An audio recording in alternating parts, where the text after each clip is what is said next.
अस्सलाम वालेकुम। आज जो है वो हमने डेरिवेशन ऑफ रेडियस पढ़ना है of revolving electron in the nth orbit, कि हमारे पास एक इलेक्ट्रॉन जो ऑर्बिट के इर्द गिर्द जो है वो रिवॉल्व कर रहा है, उसका हमने रेडियस जो है वो फाइंड आउट करना है। अब देखिए हमारे पास जो है ये एक ऑर्बिट है, ठीक है, और यहाँ पे हमारे पास क्या है पड़ा, सेंटर के अंदर न्यूक्लियस है, और इस न्यूक्लियस से जो है इस ऑर्बिट के अंदर ये इलेक्ट्रॉन्स क्या कर रहा है, रिवॉल्व कर रहा है।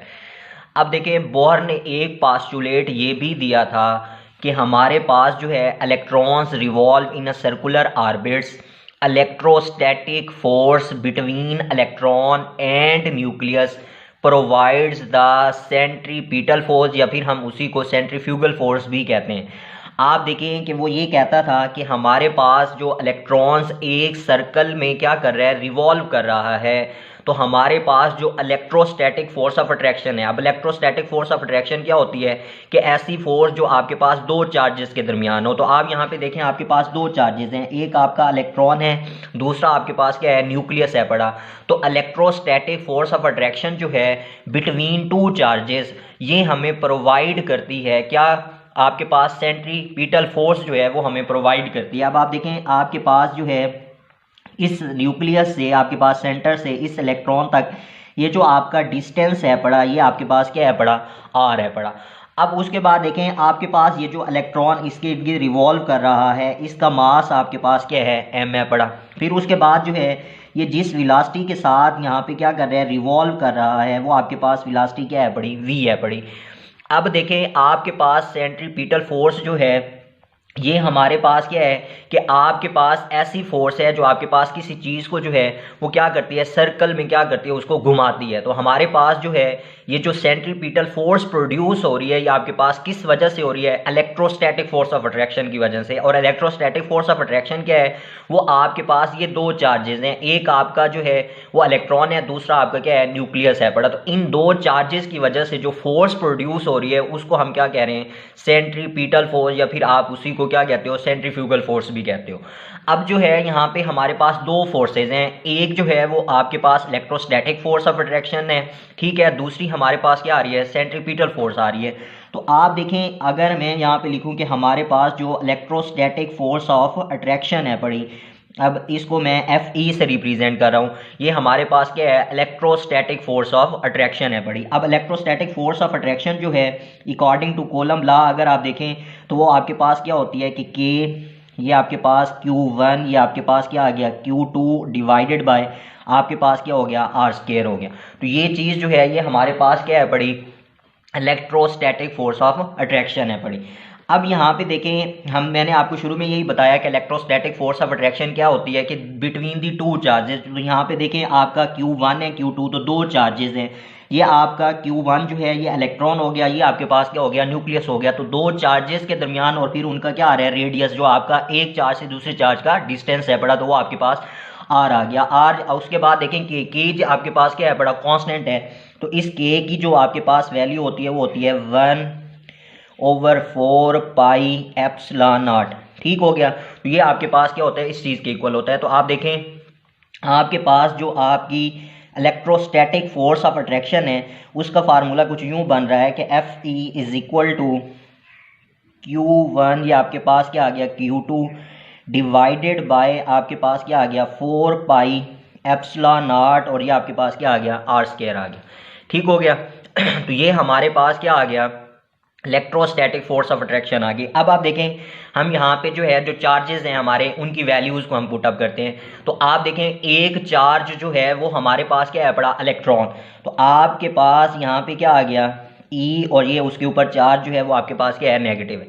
फिर उसके बाद देखें हमारे पास जो दूसरा चार्ज Q2 है पड़ा, वो हमारे पास क्या है पड़ा, न्यूक्लियस है पड़ा। तो अब आप देखें न्यूक्लियस जो है, न्यूक्लियस के अंदर आपके पास क्या होते हैं, प्रोटॉन्स मौजूद होते हैं। अब आपके पास कोई भी एटम है उसके अंदर जो है जितने नंबर ऑफ प्रोटॉन्स मौजूद होते हैं वो आपके पास जो क्या कहलाता है, उसका एटॉमिक नंबर कहलाता है। तो इसका ये मतलब हो गया कि न्यूक्लियस के अंदर जो चार्ज है वो आपके पास क्या है बड़ा, पॉजिटिव चार्ज है। अब पॉजिटिव चार्ज है तो एटॉमिक नंबर को आप क्या करते हो, Z से रिप्रेजेंट करते हो। तो आपके पास जो भी एटम होगा, हर एटम के अंदर जो है उसका एटॉमिक नंबर डिफरेंट है पड़ा। जैसे कि हाइड्रोजन है तो उसके अंदर एक प्रोटॉन है तो उसका एटॉमिक नंबर 1 है। तो इसका ये मतलब है कि आपके पास न्यूक्लियस के अंदर जो है वो एक पॉजिटिव चार्ज जो है वो मौजूद होगा। फिर इसी तरीके से जो है जितना उसका जो एटॉमिक नंबर होगा उसी के लिहाज से आपके पास न्यूक्लियस के अंदर क्या होंगे, प्रोटॉन्स मौजूद होंगे। तो आपके पास वही न्यूक्लियस का क्या होगा, चार्ज होगा। तो इसको जो है वो हम इस तरीके से जो है वो कर सकते हैं कि हमारे पास जो है ये Ze और इसके ऊपर क्या आ गया, पॉजिटिव चार्ज आ गया। तो आपके पास जो है ये Q1 हो गया, ये आपके पास क्या हो गया, Q2 हो गया। अब Q1 हमारा इलेक्ट्रॉन है, Q2 जो है ये हमारे पास जो मैंने Ze पॉजिटिव लिखा, ये हमारे पास अब क्या है, न्यूक्लियर चार्ज है कि न्यूक्लियस के अंदर जितने प्रोटॉन्स मौजूद होंगे उसका आपके पास क्या होगा, चार्ज होगा। तो ये आपके पास क्या हो गया, न्यूक्लियर चार्ज हो गया। फिर उसके बाद देखें डिवाइडेड बाय वही आपके पास 4 पाई, ये आपके पास एप्सिलॉन नॉट और ये आपके पास क्या आ गया, r² आ गया। और ये आपके पास क्या चीज़ आ गई है, इलेक्ट्रोस्टैटिक फोर्स ऑफ अट्रैक्शन आ गई है। और मैंने आपको बताया कि इलेक्ट्रोस्टैटिक फोर्स ऑफ अट्रैक्शन जो है वो हमारे पास दो चार्जेस के दरमियान जो अट्रैक्शन है उसको हम क्या कहते हैं, इलेक्ट्रोस्टैटिक फोर्स ऑफ अट्रैक्शन कहते हैं। अब आप देखें आपके पास जो है, अगर इस इक्वेशन को हम यूँ लिखें कि हमारे पास जो है एक चार्ज, ये जो Z जो है ये हमारे पास क्या आ गया, एटॉमिक नंबर मतलब न्यूक्लियस वाला जो है। उसके बाद देखें ये चार्ज है पड़ा, आपके पास जितने इलेक्ट्रॉन्स हैं उतने ही आपके पास उसके अंदर क्या होंगे, प्रोटॉन्स होंगे। तो इसको आप अगर मल्टीप्लाई करें तो ये आपके पास क्या बन जाएगा, Ze² divided by 4 pi epsilon not और ये हमारे पास क्या आ गया, r² आ गया। तो हमने इलेक्ट्रोस्टैटिक फोर्स ऑफ अट्रैक्शन जो थी उसका जो है वो फाइनल जो आपके पास वैल्यू आ रही थी वो हमने फाइंड आउट कर ली और वो हमारे पास क्या आ रही है, Fe = Ze² 4 pi epsilon naught r²। फिर उसके बाद देखें कि यहाँ पे मैंने आपको यही बात समझाई कि यही जो आपके पास इलेक्ट्रोस्टैटिक फोर्स ऑफ अट्रैक्शन है ये आपके पास जो है प्रोवाइड कर रही है आपको, ये जो आपके पास इलेक्ट्रॉन्स और न्यूक्लियस है पड़ा इनके दरमियान जो अट्रैक्शन है पड़ी, इस अट्रैक्शन के नतीजे में जो है वो हमें एक और फोर्स मिल रही है और वो हमारे पास क्या है पड़ी, सेंट्रीपिटल फोर्स है पड़ी। कि हमारे पास जो चीज़ सर्कल के इर्द गिर्द क्या करती है, रिवॉल्व कर रही होती है, तो वो जिस फोर्स की वजह से रिवॉल्व करती है वो हमारे पास क्या होती है, सेंट्रीपिटल फोर्स होती है, या आप उसे क्या कहते हो, सेंट्रीफ्यूगल फोर्स भी कहते हो। तो आप देखें आपके पास जो है सेंट्रीफ्यूगल फोर्स का अगर हम डेरिवेशन निकालें कि उसकी वैल्यू निकालें तो वो आपके पास क्या बन जाती है। आप देखें हमारे पास ये जो सेंट्रीफ्यूगल फोर्स है इसको हम Fc से रिप्रेजेंट कर लेते हैं। अब देखें आपके पास जो चीज़ आपका एटम है उसका जो इलेक्ट्रॉन है उसका मास आपके पास क्या है पड़ा, m, ठीक हो गया। फिर उसके बाद देखें आपके पास जो है उसकी वेलोसिटी क्या है पड़ी, v, और उसका जो आपके पास डिस्टेंस है पड़ा इस न्यूक्लियस से यहाँ इस तक इलेक्ट्रॉन्स का वो आपके पास क्या है पड़ा, r। तो आपके पास ये जो सेंट्रीफ्यूगल फोर्स होती है ये आपके पास किस चीज़ के इक्वल होती है, आपके पास इक्वल होती है mv² ओवर r। तो आप देखें हमारे पास क्या आ गए, अब दो फोर्सेज आ गई हैं। एक हमारे पास जो है वो सेंट्रीफ्यूगल फोर्स आ गई है, दूसरी हमारे पास क्या आ गई है, आपके पास इलेक्ट्रोस्टैटिक फोर्स ऑफ अट्रैक्शन आ गई है। तो आप देखें अगर आप इन दोनों फोर्सेस को इक्वल करें तो आप देखें हमारे पास जो है वो एक इलेक्ट्रोस्टैटिक फोर्स उसको हम Fe से रिप्रेजेंट कर रहे हैं, दूसरी जो है वो हमारे पास क्या है, सेंट्रीफ्यूगल फोर्स है। तो आप देखें आपने जो है वो इलेक्ट्रोस्टैटिक फोर्स की जो आपने वैल्यू निकाली थी वो आपके पास क्या थी, Ze² divided by 4 pi epsilon naught r² is equal to आपके पास अब ये क्या आ गई थी, mv² डिवाइडेड बाय आपके पास क्या था, r था, ठीक हो गया। तो आपके पास ये दो फोर्सेस जो हैं वो आपके पास आ रही हैं। जब आपके पास क्या था, यहाँ पे मैंने आपको बात समझाई कि आपके पास इलेक्ट्रॉन्स रिवॉल्व कर रहा था, ठीक है, आपके पास आपके ऑर्बिट के अंदर। तो आपके पास ये जो इलेक्ट्रोस्टैटिक फोर्स ऑफ अट्रैक्शन जो थी उसकी वजह से ही हमारे पास क्या आ रही थी, सेंट्रीफ्यूगल फोर्स जो है वो प्रोड्यूस हो रही थी। तो वो तो आपके पास दोनों क्या आ गई, इक्वल्स आ गई। तो यहाँ से जो है वो आप वैल्यू निकाल सकते हैं। आप किसकी वैल्यू आप निकालना चाहते हैं, आर की वैल्यू निकालना चाहते हैं। तो आप इस इक्वेशंस को जो है वो रीअरेंज अगर आप करें तो आप देखें आपके पास जो है ये इक्वेशन कुछ यूँ बन जाएगी कि आपके पास जो है ये Ze², ठीक हो गया, ये आपके पास 4 पाई एप्सिलॉन नॉट, ठीक है, इस r को आप यहाँ पे ले जाएं और ये जो आपके पास mv² है आप इसको यहाँ पे नीचे ले आएँ। तो ये आपके पास mv² बन जाएगा और r² ऊपर जाएगा डिवाइडेड बाय r। तो ये r इस r से कट जाएगा। तो आपके पास आर जो है उसकी जो वैल्यू आएगी वो आपके पास ZE² divided by 4 pi epsilon not, और ये आपके पास क्या आ जाएगा mv² आ जाएगा। ठीक हो गया। तो ये आप इस इक्वेशन को जो है वो इक्वेशन 1 का नाम दे दें। ठीक हो गया। तो आपके पास जो है यहाँ पे R जो है उसकी वैल्यू निकल आई है, वो आपके पास क्या आई है ZE² divided by 4 pi epsilon not mv²। अब आपके पास जो है यहाँ पे ZE² जो है ये आपके पास जो है वो चार्ज है आपके इलेक्ट्रॉन और न्यूक्लियस का। ठीक हो गया। आपके पास P4 पाई है, आपके पास E, ये जो आपके पास एप्सिलॉन नॉट है, या आपके पास वैक्यूम परमिटिविटी है, या आपके पास कांस्टेंट होता है। इसकी वैल्यू जो है वो आपने याद रखनी है, वो होती है हमारे पास 8.84 मल्टीप्लाई 10⁻⁻12 कूलम स्क्वायर पर जूल, और जो है वो पर मास जो है इसकी आपके पास क्या होती है वैल्यू होती है। ये आपके पास किसकी वैल्यू है एप्सिलॉन नॉट की। तो ये आप क्या करेंगे इसको याद रखेंगे। तो आपके पास जो है ये एक कांस्टेंट है। फिर उसके बाद देखें आपके पास m जो है ये आपके पास मास ऑफ इलेक्ट्रॉन है, और v² जो है ये आपके पास क्या है उस इलेक्ट्रॉन की आपके पास वेलोसिटी है कि वो किस तरीके से कितनी वेलोसिटी से जो है वो आपके पास सर्कुलर ऑर्बिट के अंदर रिवॉल्व कर रहे हैं। अब आप ये अगर इक्वेशन 1 देखें तो इस इक्वेशन से जो है वो हम एक जो है रिलेशन निकाल सकते हैं, और वो रिलेशन कुछ यूँ आ रहा है कि आप देखें ये जो r है पड़ा, ये आपके पास इन्वर्सली रिलेशन आ रहा है किस चीज़ के आपके पास v² के। अगर आप इसी को देखें तो ये इंडिकेशन दे रहा है, जो हमें इंफॉर्मेशन दे रहा है वो ये दे रहा है कि आपके पास अगर आपका रेडियस ज़्यादा है, आपका रेडियस क्या है पड़ा ज़्यादा है पड़ा, तो वेलोसिटी आपके पास उसकी क्या होगी कम होगी, क्योंकि ये दोनों आपके पास क्या है इनवर्स रिलेशन है। अगर एक चीज़ बढ़ रही है तो दूसरी चीज़ आपके पास क्या होगी कम होगी। तो अगर आप रेडियस बढ़ाते जा रहे हो तो आपके पास जो उस इलेक्ट्रॉन की वेलोसिटी है पड़ी वो आपके पास क्या होती जा रही है कम होती जा रही है। अगर आप क्या कर रहे हो रेडियस को कम करते आ रहे हो तो आपके पास ये जो वेलोसिटी है पड़ी ये आपके पास क्या होती जाएगी बढ़ती जाएगी। तो इसका ये मतलब हो गया कि अगर आपका इलेक्ट्रॉन न्यूक्लियस के करीब आपके पास जो उसका ऑर्बिट है उसमें क्या कर रहा है रिवॉल्व कर रहा है, तो फिर आपके पास उसकी वेलोसिटी क्या होगी ज़्यादा होगी। लेकिन अगर आपका इलेक्ट्रॉन न्यूक्लियस से दूर वाले ऑर्बिट के अंदर जो है वो रिवॉल्व कर रहा है तो उसकी जो आपके पास रिवॉल्विंग की जो स्पीड है पड़ी वो आपके पास क्या होगी कम होगी। आप देखें यहाँ पे हमने यही बात की थी कि आप देखें ये आपका न्यूक्लियस है, इस न्यूक्लियस से आपके पास ये पहला आपका ऑर्बिट है, तो इस ऑर्बिट के अंदर जो इलेक्ट्रॉन रिवॉल्व कर रहा होगा उसकी स्पीड आपके पास क्या होगी ज़्यादा होगी। क्यों? क्योंकि आपके पास यहाँ पे उसका रेडियस क्या है बड़ा कम है बड़ा। लेकिन अगर आपका एक और ऑर्बिट इस पोजीशन के ऊपर है तो आपके पास यहाँ पे इस ऑर्बिट के अंदर जो इलेक्ट्रॉन रिवॉल्व कर रहा होगा उसकी स्पीड भी आपके पास क्या होगी कम होगी, क्योंकि इसका और आपके पास इस ऑर्बिट का न्यूक्लियस तक जो आपका डिस्टेंस है पड़ा r है पड़ा वो आपके पास क्या हो गया ज़्यादा हो गया। तो आप इस इक्वेशन से जो है ये वाली इंफॉर्मेशन यहाँ से हासिल कर सकते हैं। अब आप देखें कि आपने जब ये वाली वैल्यूज़ यहाँ पे निकाल दी है तो हमारे पास ये जो v² आ रहा है इसकी वैल्यूज़ को निकालने के लिए जो है वो हम क्या यूज़ करते हैं, वो प्लांक्स क्वांटम थ्योरी जो है उसको हम यूज़ करते हैं। उसके अंदर जो है वो हमने एक वैल्यू निकाली थी और हमने लास्ट के ऊपर जो है वो एक बात पढ़ी थी कि हमारे पास जो है वो mv ठीक हो गया, और ये हमारे पास क्या होता है nh, और ये हमारे पास क्या होता है 2 पाई ठीक हो गया।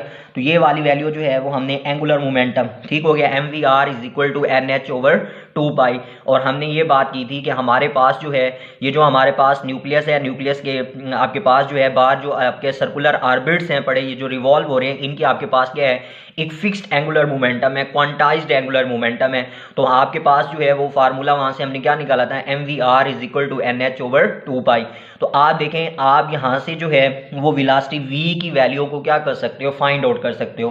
तो अगर आप इस इक्वेशन को जो है वो अरेंज करें तो आपके पास जो है v इज इक्वल टू जो है आप इसको जो है कर लें, आपके पास ये v इधर आपके पास क्या आ गया nh, ये आपके पास क्या बन गया 2 पाई, और ये जो आपके पास mr है वो आपके पास यहाँ पे आ गया।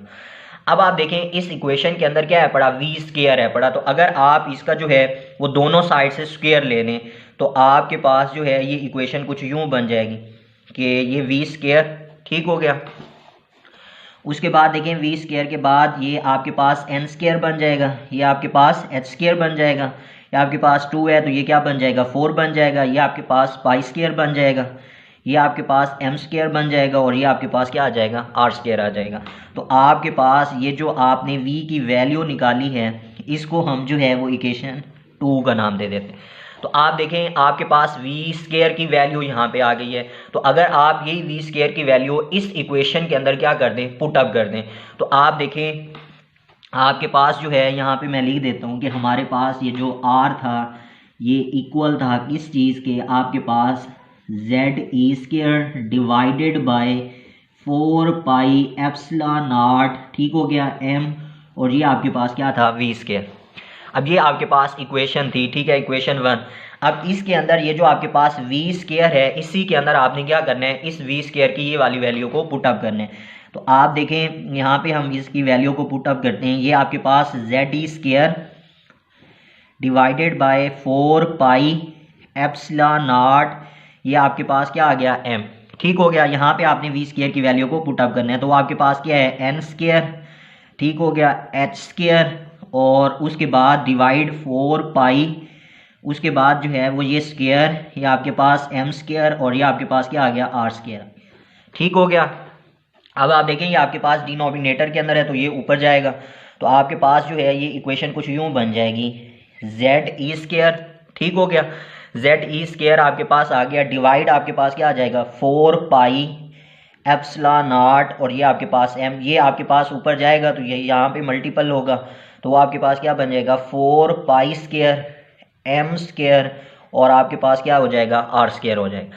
नीचे आपके पास क्या आ जाएगा, एन स्क्वायर, और ये आपके पास क्या आ जाएगा, एस स्क्वायर आ जाएगा। अब देखें ये 4 आपका इस 4 से कट जाएगा।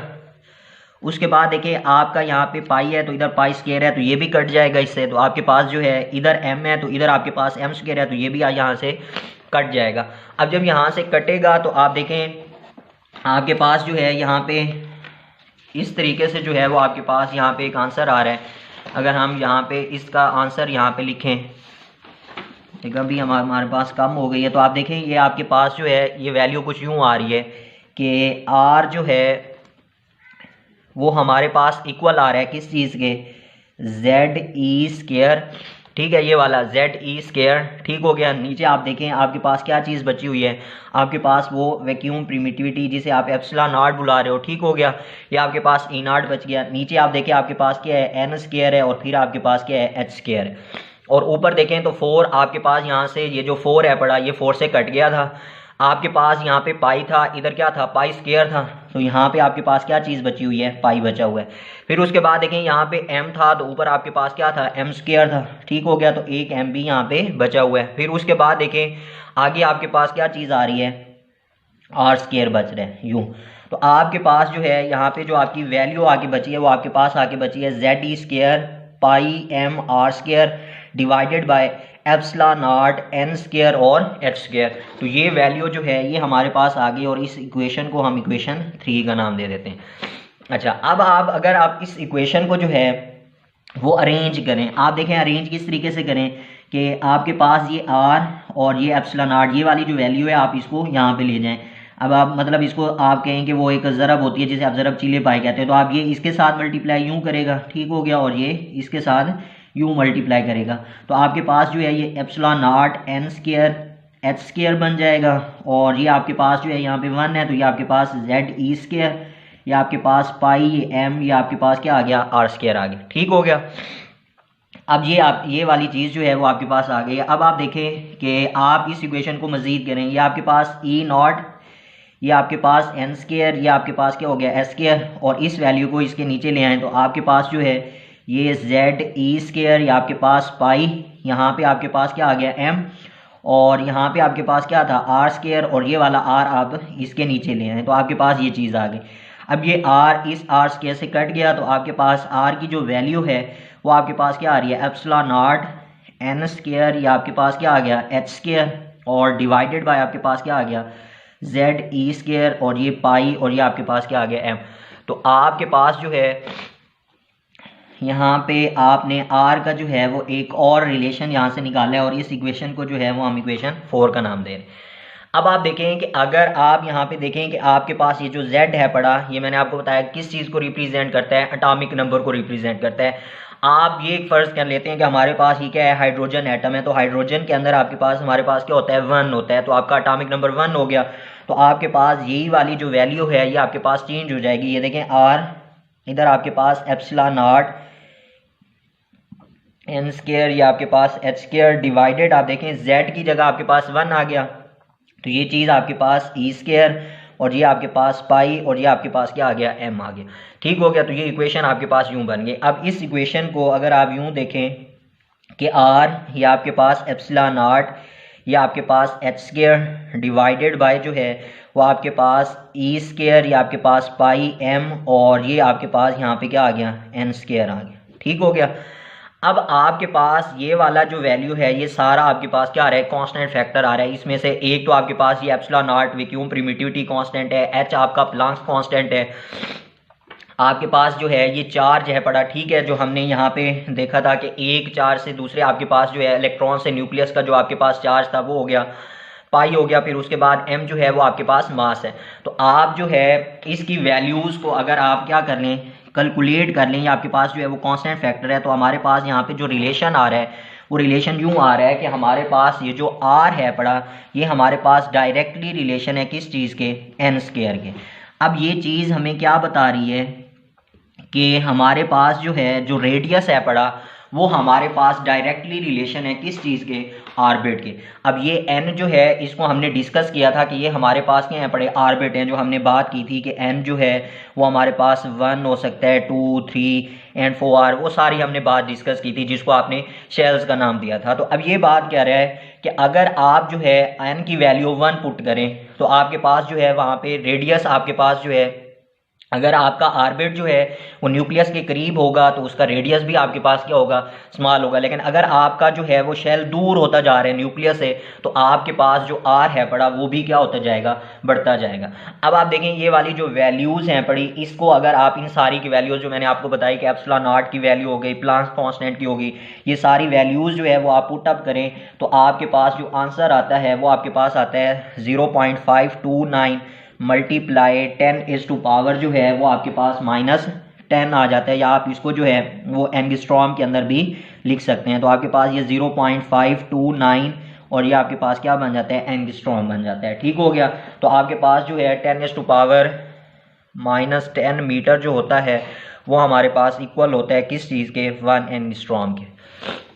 तो आपके पास जो है यहाँ पे ये वैल्यू आ जाती है कि हमारे पास जो आर है पड़ा, ये सारी इसकी वैल्यू को पुटअप करें तो ये हमारे पास क्या है पड़ा, एन स्क्वायर है। तो आप यहाँ पे एन की वैल्यू को जो है वो पुटअप करते जाएंगे तो आपके पास जो है वो रेडियस का जो आपके पास डिस्टेंस है वो आता जाएगा। अगर आप देखें एन जो है वो हमारे पास 1 है, एन हमारे पास क्या है, 1 है, तो आप यहाँ पे एन की वैल्यू को पुटअप करें तो आपके पास जो n1 है उसका आपके पास जो डिस्टेंस आ रहा है वो आपके पास वो क्या आ रहा है, 0.529 एंगस्ट्रॉम आ रहा है। एन की वैल्यू यहाँ पे आप 1 पुटअप करेंगे तो आपके पास क्या रहेगा, वही 1 रहेगा। ठीक हो गया। फिर अगर आप कहते हो कि एन जो है वो हमारे पास क्या है, 2 है, तो आप देखें आपके पास ये आर ये 0.529 और एंगस्ट्रॉम आ गया, और यहाँ पे n की वैल्यू आपके पास क्या है, 2 है, तो ये आपके पास 2 स्क्वायर, तो ये आपके पास इस वैल्यू को 0.529 एंगस्ट्रॉम मल्टीप्लाई आप क्या करेंगे, 4 करेंगे, तो आपके पास यहाँ पे क्या आ जाएगा, आंसर आ जाएगा, और वो आपके पास क्या आ रहा है, 2.11 एंगस्ट्रॉम जो है वो आपके पास आ जाएगा। और ये वाला रेडियस जो है ये आपके पास क्या आएगा, आपके पास जो है सेकेंड ऑर्बिट जो है उसका आएगा। इसी तरीके से जो है वो आप n3, ठीक है, उसको फाइंड आउट कर सकते हैं आप n की वैल्यू के ऊपर। अतः कि आपके पास एट द एंड कंक्लूजन ये हमारे पास निकल रहा है कि आपके पास जो है ये जो आपका डिस्टेंस है पड़ा न्यूक्लियस से इन ऑर्बिट्स का, शेल्स का, ये आपके पास क्या होता जाता है, इंक्रीज होता जाता है।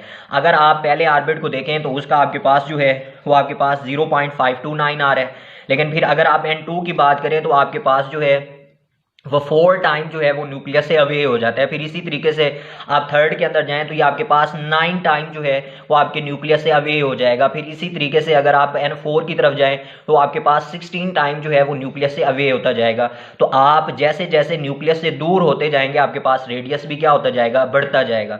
ठीक हो गया। तो ये आपने वैल्यूज़ निकाल लेनी है, ये आपने जो है N1 आपका जो आपका पहला शेल है उसके लिए आपके पास ये वाली वैल्यूज़ है, आपने इसको याद रखना है। या आपसे अक्सर जो है वो MCQs क्वेश्चंस के अंदर जो है वो पूछ सकता है, या इसी तरीके से आपसे सेकंड या थर्ड, ठीक है, इनका भी पूछ सकता है। तो अगर आपको ये वाली वैल्यू याद होगी तो N अगर आपके पास वो कह रहा है सेकेंड ऑर्बिट, तो आप यहाँ पे 2 पुट अप करेंगे तो आपके पास आंसर 4 आएगा। 4 को आप इसके साथ मल्टीपल कर देंगे तो आपके पास सेकेंड जो आपका ऑर्बिट है उसकी निकल आएगी। इसी तरीके से अगर आपसे 4 का पूछ रहा है तो आप N की जगह के ऊपर 4 को पुट अप करेंगे तो आपका आंसर जो है वो आपके पास 16 आएगा। 16 को इसके साथ मल्टीप्लाई करेंगे तो आपके पास जो है वो आंसर आ जाएगा। तो आप इस तरीके से जो है वो डिफरेंट ऑर्बिट्स की जो है वो आप इनको फाइंड आउट कर सकते हैं। तो आपके पास एट द एंड ये आ गया है कि आपके पास जो डिस्टेंस बिटवीन आपके पास ये जो एटम्स है ये आपके पास इंक्रीज होता जाता है जैसे जैसे आप फर्स्ट ऑर्बिट से हायर ऑर्बिट्स की तरफ जो है वो आप मूव ऑन करते हो।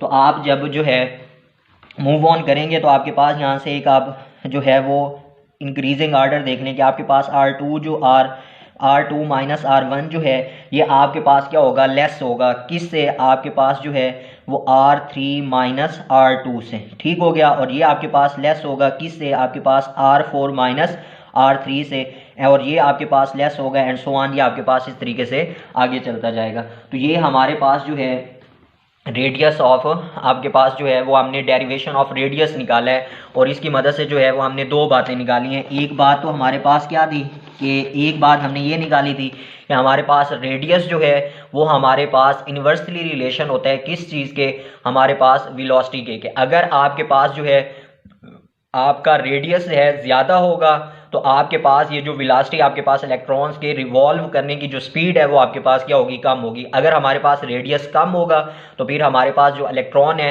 उसके रिवॉल्विंग की जो स्पीड है वो हमारे पास क्या होगी, ज़्यादा होगी। और फिर एट द एंड जो है हमने इसी वेलोसिटी को मेजर किया था वो एंगुलर मोमेंटम को यूज़ करते हुए, और हमने यहाँ पे जो है ये एक वैल्यू यहाँ पे निकाली कि हमारे पास जो R है पड़ा ये हमारे पास डायरेक्टली रिलेशन है किस चीज़ के, n स्क्वायर के। n आपके पास क्या है, 1 2 3 4, ये आपके पास किस चीज़ को रिप्रेजेंट कर रहा है, आपके शेल को रिप्रेजेंट कर रहा है। तो ये आपके पास डायरेक्टली है। जितना जैसे जैसे आप न्यूक्लियस से दूर होते जाएंगे आपके पास रेडियस भी आपका क्या होता जाएगा, बढ़ता जाएगा। और फिर एट द एंड जो है वो हमने इनकी वैल्यूज़ निकाली हैं कि हमारे पास ये जो न्यूक्लियस है पड़ा, इस न्यूक्लियस से आपके पास जो पहला शेल है पड़ा उसका जो हमारे पास रेडियस है पड़ा वो यहाँ से यहाँ तक का जो पहला शेल है उसका जो रेडियस है वो हमारे पास क्या आ रहा है, 0.529 आ रहा है। फिर इसी तरीके से यहाँ से हमारे पास ये सेकंड वाला है तो हमारे पास सेकंड का क्या आ रहा है, 2.11 एंगस्ट्रॉम आ रहा है। इसी तरीके से third fourth and so on. तो हमारे पास जो है वो हमने प्लांक्स क्वांटम थ्योरी के अंदर जो है, और फिर हमने जो है उसके अंदर ये जो बोर मॉडल के अंदर हमने एक बात डिस्कस की थी उसके पॉइंट का जो हमारे पास जो था कि वो एट अ पार्टिकुलर डिस्टेंस के ऊपर जो है वो हमारे पास शेल मौजूद होते हैं। तो इस बात ने जो है उसको क्या किया था, कंफर्म कर दिया था। जो हमारे पास बोर कहता था कि हमारे पास ये जो सर्कुलर ऑर्बिट्स हैं ये आपके पास हर जगह के ऊपर जो है वो मौजूद नहीं है बल्कि एक पार्टिकुलर डिस्टेंस के ऊपर है। तो आपके पास देखें पहला शेल 0.529 डिस्टेंस के ऊपर है, फिर दूसरा जो है वो आपके पास न्यूक्लियस से आगे 2.11 एंगस्ट्रॉम का जब डिस्टेंस करते हैं तो फिर हमारे पास जो है वो सेकंड शेल आता है, फिर थर्ड एंड सो ऑन। तो ये हमारे पास क्या था, डेरिवेशन ऑफ रेडियस था कि आपके पास जब एक इलेक्ट्रॉन जो है वो आपके पास सर्कुलर ऑर्बिट्स के अंदर क्या करता है, रिवॉल्व करता है। तो फिर नेक्स्ट लेक्चर्स के अंदर जो है वो हम एनर्जी को जो है वो डिस्कस करेंगे कि हम किस तरीके से जो है इसकी एनर्जी को जो है वो फाइंड आउट कर सकते हैं।